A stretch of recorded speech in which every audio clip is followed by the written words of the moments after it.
A mí los déficits o superávit gemelos me interesaban hasta que ahora tengo un amigo que va a ser candidato en primer lugar de la lista, ya me dejó de interesar las cosas menores. Pero bueno, no nos han dado oportunidad para comentarte algo sobre... Está bien. Yo les agradezco, infinitamente les agradezco.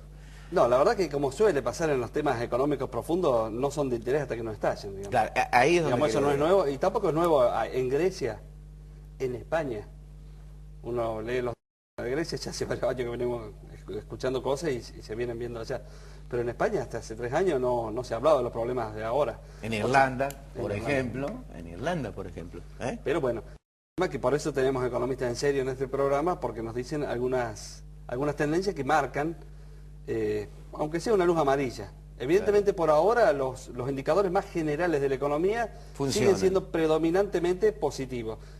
Predominante, porque también ya están unas luces de alarma bien marcadas y, por ejemplo, lo que se tiene que destinar para compensar tarifas y subsidios ya es de una envergadura tal que uno sabe que ese va a ser un problema grave.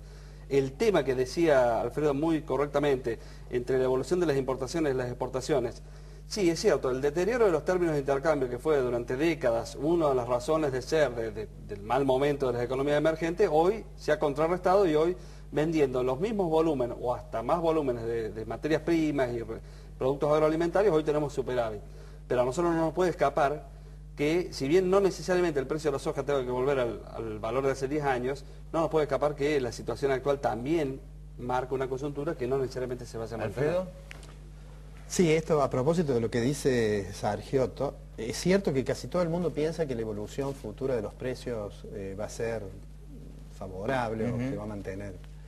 Pero si uno piensa en términos de más largo plazo, en realidad Keynes decía que el futuro es esencialmente incertidumbre, de manera tal que uno no debería confiar en que todo se va a mantener igual o mejor.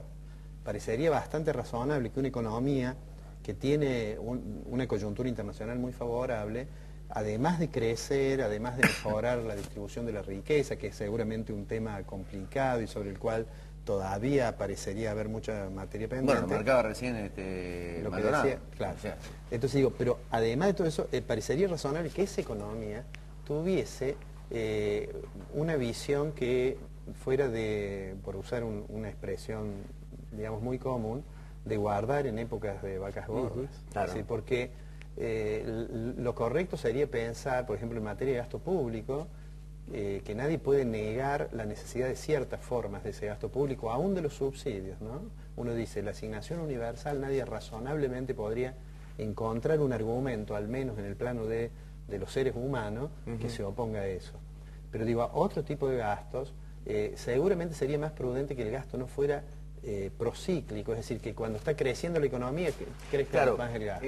Lo que dice Alfredo, digo, va en un conjunto de cosas que también que se complementan con lo que vos mencionabas, Néstor, y que con la semana pasada decía, no sé si Simonelli o Frediani, con respecto a la utilización de reservas, es decir, todo es un conjunto de cosas que determina que si la economía sigue funcionando bien, como decía Néstor, hay luces amarillas que empiezan a monitorear con más frecuencia que la habitual. Claro. El uso de reservas para pago de la deuda implica que las reservas no han crecido en la misma sintonía que el crecimiento de la economía con respecto a anteriores épocas. Claro. Bueno, ahí hay dos razones. Yo recuerdo que la primera vez que se dispuso la utilización de reservas de libre disponibilidad para cancelar deuda, hubo como un debate en los medios. Yo recuerdo que en esa oportunidad dije con cierto temor, porque la opinión que se escuchaba más en los medios es que era imprudente usar las reservas. Yo dije que me parecía que era bastante razonable utilizar las reservas y que Argentina las iba a recuperar habida cuenta del comportamiento que tenía su sector externo. Sí. Ahora, lo que ocurrió después se volvieron a utilizar. A mí me parece que no era una cuestión para escandalizarse esa, sinceramente, aunque hay opiniones en contra. Sí. Pero digo, la situación ahora ha cambiado un poco. Primero, porque es cierto lo que decís, que si uno suma los resultados del sector externo y ve cuánto crecieron las reservas, aún adicionándole a aquellas que se utilizaron para pagar deuda externa, advierte que hay una parte que no está en la reserva, que tiene que ver con un tema que hablamos en el programa pasado, que es lo que se conoce como la fuga de divisas, la salida de capitales. Bueno, pero además ahora estamos en un nivel en que el sector externo, esto que yo decía de del resultado del intercambio comercial, en realidad es menos favorable, digamos, muestra desde el 2009 va declinando.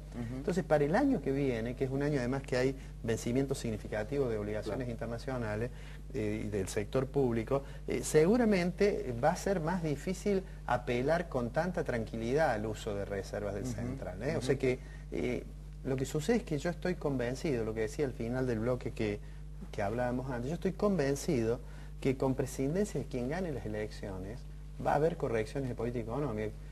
Esas correcciones van a ser, no son iguales según el año, obviamente, claro, pero me parece que de todos modos las va a haber, porque si no, vamos a transitar un 2012 que va a ser el prólogo de una situación complicada macroeconómicamente.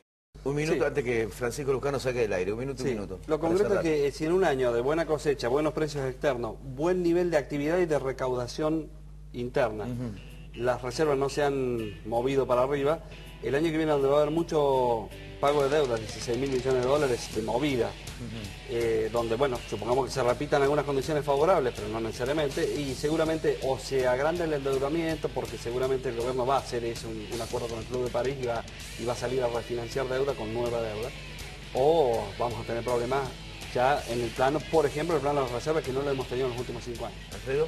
Una sola cosa que no tiene que ver con el análisis, pero ya que usted se nos va a ir al poder político, expresar el deseo que nos siga recibiendo en los despachos oficiales. Claro, eso no hicimos las reservas en los años buenos que lo teníamos Fonseca con nosotros. Y ahora cargan ustedes, o sea, que queden tranquilo, que la gente no esté viviendo objetivo con blanco y con salidos en todo caso. Entonces ya veremos cómo lo instrumentamos.